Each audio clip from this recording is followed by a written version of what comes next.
Hello, it's Who Time, and today we're doing a review, and it's not of something particularly beloved. It's going to be the classic Doctor Who story from season 24 called Paradise Towers, or as I like to call it, Paradia Towers. See what I did there? Gives you an outline of how this review is going to go. Let me just grab it. Here it is. Oh dear. Now, it's not usual for me to hate on Doctor Who, but this offering left me speechless. Now, if I was actually speechless, this would be a very boring video. Fortunately, I watched it a while back, so I've now recovered somewhat, so I'm able to articulate my views on this steaming hot garbage. I mean the story. Coming after the fun, pantomime-esque, often maligned time in the Rani, this is where season 24 cements its infamous reputation as arguably the worst. Like others in this season, this yarn is marred with generic Doctor characterization, a characterless and ineffectual companion. Sorry Mel, you get a better gig at Big Finish, where they bother to give you a character and a backstory. This yarn also suffers from a light, over-comical tone, and also a boring, paper-thin plot. Speaking of the latter, in this serial, the Doctor, Mel, arrive at Paradise Towers to try and enjoy its luxurious swimming pool facilities, only to find a tower block that has fallen into rack and ruin, with gang warfare, cannibals, a lone ranger type bloke, killer cleaner robots, and caretakers, all living under one roof. Presumably influenced by J.G. Ballard's High Rise, it's also a film with Tom Hiddleston if you're interested. You must think this has good potential to be a dark, gritty, quality slice of Who. But sadly, it's quite the opposite. For the majority of the runtime, it's just a silly runaround with inane interactions between the Doctor, Mel, and various factions. The aforementioned gangs, or kangs, vary in colour, red, blue, and yellow, and are all women as well. Ooh!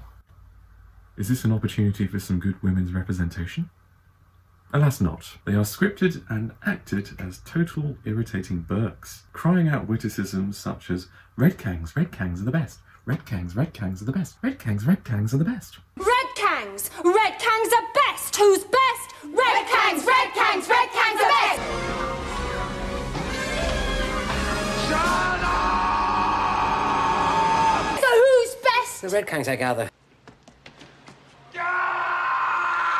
Oh, shut up. They also have daft bloody names like Bin liner. Fire escape. Oh, how do you do? which is some sad, ludicrous attempt to show how society is degraded to such a level that these words have lost their meaning, which is a bit of a stretch, to say the least. As for the cannibals, they appear as two of the sweetest old ladies, desperately trying to fatten up Mel with tea and cake. Good luck with that. Now, these scenes could have provided a good insight into how the tower block had reached its current predicament, but these scenes ultimately prove superfluous with little to no terror.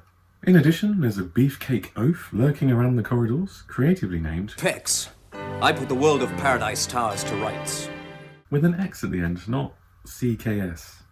Just let that soak in for a moment.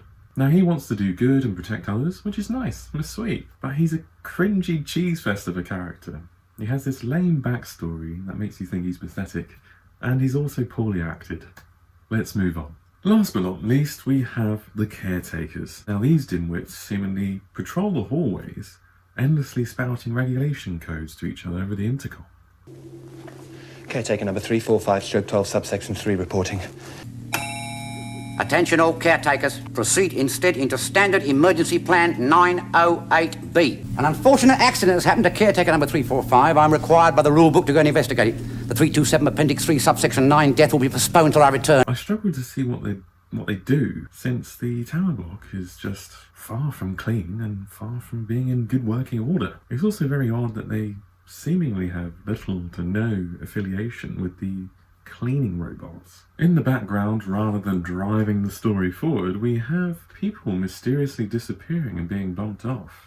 You'll be unsurprised to hear that it's in fact the cleaning robots carrying out this dirty work.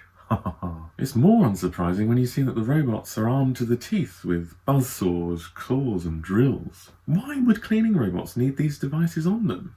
Why on earth, how useful would a buzzsaw be just to wipe down a kitchen countertop? It's clearly for murderous purposes. It doesn't make any sense. So the revelation that the cleaning robots are killing people isn't much of a revelation.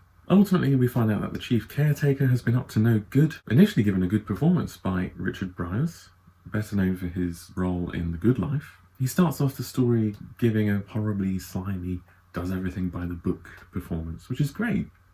But then... Anyway, first we find out that he's been using the cleaning robots to help feed the architect of Paradise Towers, a bloke called Cro-Agnon. Now this bloke is now a bodiless entity entrapped in a machine in the basement of Paradise Towers. How that's happened, I don't know.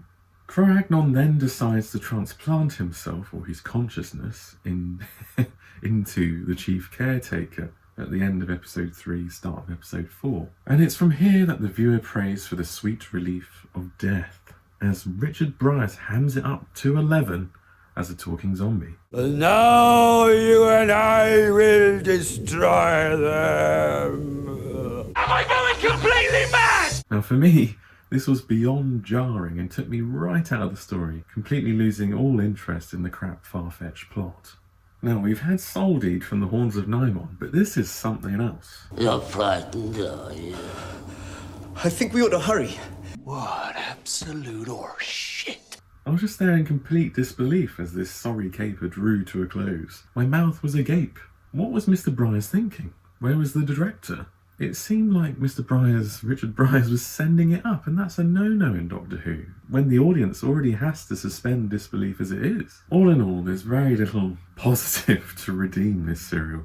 It's a serious misfire combining poor acting, poor scripting, poor characterization, and poor plot. It very much deserves to be at the bottom of Doctor Who polls. I hereby sentence this story to a 327, Appendix 3, Subsection 9 execution, as listed in the Caretaker's rulebook.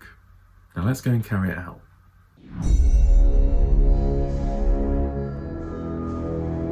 Right, Derek, you know what to do, mate.